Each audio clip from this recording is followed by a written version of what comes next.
এটা ছিল একটা নির্যাতনের প্রক্রিয়া। আরেকটা নির্যাতন ছিল যে আপনাকে রুটিন করা থাকতো। কোনো হলে ৬ দিন সপ্তাহে, কোনো হলে ৭ দিন। আবার ওইখানে বসে থাকবে। আবার ১২টা ১টার দিকে যখন খুনি হাসিনা আবার যখন ফিরে গণভবনে যাবে, তখন আবার দাঁড়ায় এখানে স্লোগান দিবে। এই হচ্ছে সারাদিনের প্রোগ্রাম। আসবে, একজন মন্ত্রী আসবে বা একজন দলীয় নেতা আসবে, তার জন্য ঘন্টার পর ঘন্টা করে দাঁড়িয়ে থাকা। এটা ছিল যে তাদের প্রোগ্রাম। তারপরে আপনার আরো যদি কিছু জিনিস দেখাই যে ডেইলি ক্যাম্পাস আরেকটা নিউজ করেছিল যে ১২৮টা গণরুমে থাকেন হচ্ছে ২৫০০ শিক্ষার্থী। মানে ১২৮টা রুমে ২৫০০ শিক্ষার্থী থাকেন।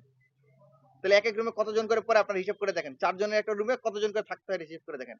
প্রত্যেককে ইলিশ ফাইল দিয়ে থাকা লাগতো। আমি কয়েকদিন ছিলাম। আপনি রাত্রে ঘুমাইলে আপনি যেভাবে ঘুমাইছেন ওইভাবে ঘুমাইতে হবে, কাত হতে পারবেন না। কারণ পাশে আরেকজন শুয়ে আছে, তার পাশে আরেকজন, এভাবে পুরো রুম ভর্তি গাদাগাদি করে ঘুমানো। আপনি কাত হতে পারবেন না। কোন কারণে যদি বাই চান্স আপনি উঠে যেয়ে মানে ওয়াশরুমে যান রাত ২টা ৩টার দিকে, আয়সা দেখবেন যে সেই ফাঁকা জায়গাটা আর নাই। আপনি আর ঘুমাইতে পারবেন না। এটা ছিল একটা নির্যাতনের প্রক্রিয়া। আরেকটা নির্যাতন ছিল যে আপনাকে রুটিন করা থাকতো। কোনো হলে ৬ দিন সপ্তাহে, কোনো হলে ৭ দিন, কোনো হলে 3 দিন, রাত ১০টায় বা ১১টায় গেস্ট রুম। এই যে যারা গণরুমে যারা থাকতো তাদের প্রত্যেককে বাধ্যতামূলকভাবে ১১টার আগেই এই গেস্ট রুমে আসতে হবে। আসার পরে তাদেরকে কোনো কারণ ছাড়াই একটা ভয়ের সংস্কৃতি সৃষ্টি করার জন্য, মানে ভয় দেখিয়ে শাসন করার জন্য, আতঙ্ক সৃষ্টি করার জন্য কোনো কারণ ছাড়াই প্রতিদিন আপনাকে ১১টা হলে থাকলে আপনাকে বাধ্যতামূলকভাবে ১১টা গেস্ট রুমে যাইতে হবে বা ১০টায় গেস্ট রুমে যাইতে হবে। যদি আপনি গেস্ট রুমে না যান তাহলে আপনার বিছনা বা বেডিং বা ট্রাঙ্ক যেগুলো থাকবে সেগুলো ছাত্রলীগ বাইরে ফেলে দিবে এবং আপনি আর হলে থাকতে পারবেন না। তো এরপর ১১টার সময় আপনাকে হলে যাইতে হবে, গেস্ট রুমে যাইতে হবে। গেস্ট রুমে যাওয়ার পর আপনাকে ১১টা থেকে ১টা ২টা পর্যন্ত অকথ্য ভাষায় গালিগালাজ। যদি কোনো ফল্ট নাও পায়, তুমি বাঁকা হয়ে দাঁড়ায় আছো কেন? তুই হাসতেছিস কেন? বা তুই গতকালকে অমুক দিন অমুক জায়গায় হাসতেছিলি কেন?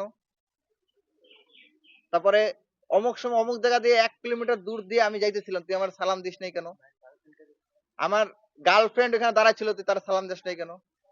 এইরকম নানাবিধ অজুহাতে তাকে গালিগালাজ করা, অকথ্য ভাষায় গালিগালাজ করা, যে শব্দগুলো আমরা মানে সভ্য মানুষ মুখ দিয়ে উচ্চারণই করতে পারবে না।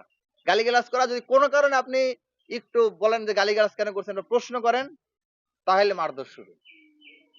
এই মারধর কখনো স্টাম্প দিয়ে মারধর করা, কখনো হাত পা ভেঙে দেওয়া, কখনো হকি স্টিক দিয়ে দাঁত টেনে তুলে ফেলা, কখনো হাতের নখ তুলে ফেলা, পায়ের নখ তুলে ফেলা।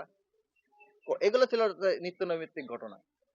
এইভাবে নির্যাতন করা হইতো এবং এবং এরপরে এই নির্যাতন চলতো ১টা ২টা পর্যন্ত। এরপরে বের করে দেওয়া হয়। দেখেন চাঁদাবাজি এই ট্রেনিংটা কিভাবে দেওয়া হইতো। রাত ১:৩০টার দিকে ২টার দিকে বের করে দেওয়া হইতো। বের করে তাদের অ্যাসাইনমেন্ট দেওয়া হইতো যে তোমরা এখন বের হয়ে যাবা। বের হয়ে যেয়ে ক্যাম্পাসের ভিতর যদি কোনো ফাঁকা ট্রাক ঢুকে, সেই ট্রাক তোমরা আটকাবা।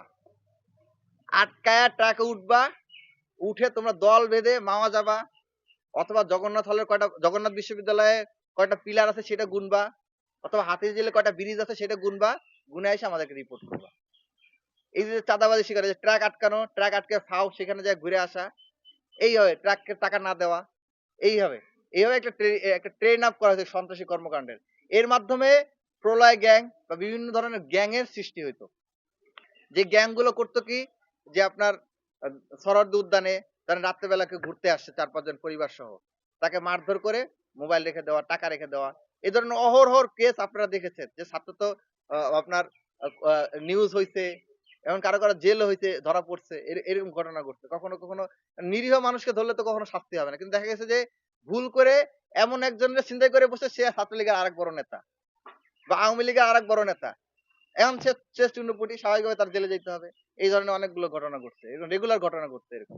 এইভাবে একটা সন্ত্রাসী কর্মকাণ্ড, মাদক সিন্ডিকেট, তারপর হচ্ছে চাঁদাবাজির সিন্ডিকেট, দোকানে ফাও খাওয়ার সিন্ডিকেট এবং দোকান বসানোর সিন্ডিকেট, এগুলো গড়ে ওঠা হয়েছে। এবং ডেইলি ক্যাম্পাসের নিউজ আমি যেটা বললাম যে